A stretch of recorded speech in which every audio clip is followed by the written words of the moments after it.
All right, it is time for your national forecast. You're watching the Weather Network. It's Weather AM. I'm meteorologist Chris Murphy. It's Thursday, October 30th, and the big story this week has been Hurricane Melissa. And Hurricane Melissa, now this was when it was over the Bahamas. That was not at its peak, but in Georgetown, you can see the waves and the wind.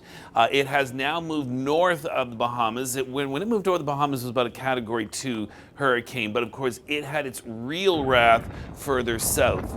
Dominican, Haiti, Jamaica, actually making landfall in southwestern Jamaica as a Category 5 hurricane. And just look at the devastation.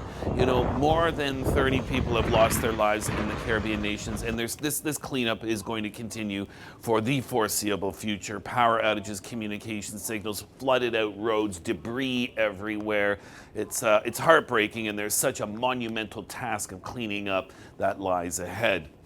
We'll talk about Melissa, but here at home, we've got low pressure moving across the Great Lakes, bringing some rain showers in the south. Low pressure moving from Saskatchewan and Manitoba, dragging in cooler air. We've had snow this morning in Saskatoon.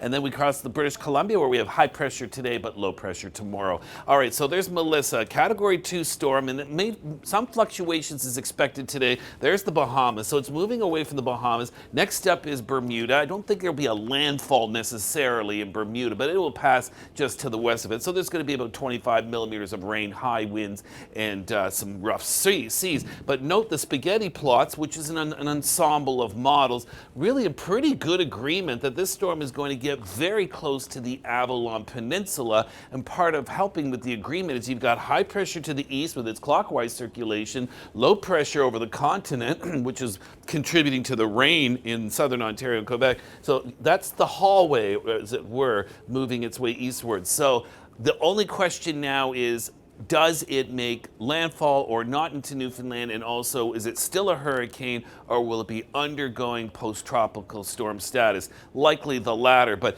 two models. The European model shows just offshore, meaning there's going to be very rough seas and high waves, and it's going to be gusty in the Maritimes, but the strongest of the winds missing the Avalon Peninsula overnight Friday, Saturday. The Canadian model, on the other hand, has it going a little further west, and that would put the 100 to 120 kilometer-an-hour winds over the Avalon Peninsula. So I would say you want to prepare for the just in case, but there's going to be widespread 70 to 80 kilometer-an-hour winds for PEI, parts of Nova Scotia, and certainly for the Cape Breton Highlands and Wreck House areas of Newfoundland, 120 kilometer-an-hour winds on Friday.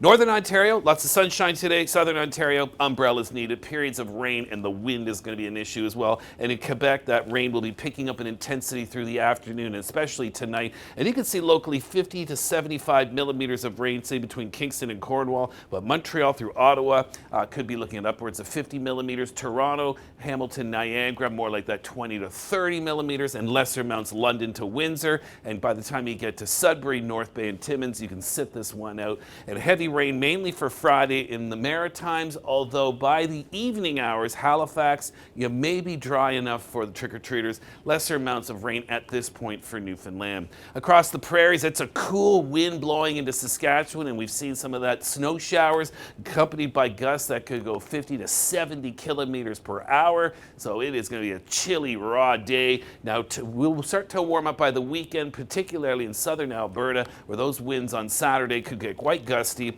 And then through Sunday, the winds will once again return to the eastern prairies. In terms of precipitation, there's your wet snow passing in southern Saskatchewan, and then the storm system on deck next for BC is tomorrow, with high winds and heavy rain up and down the coast.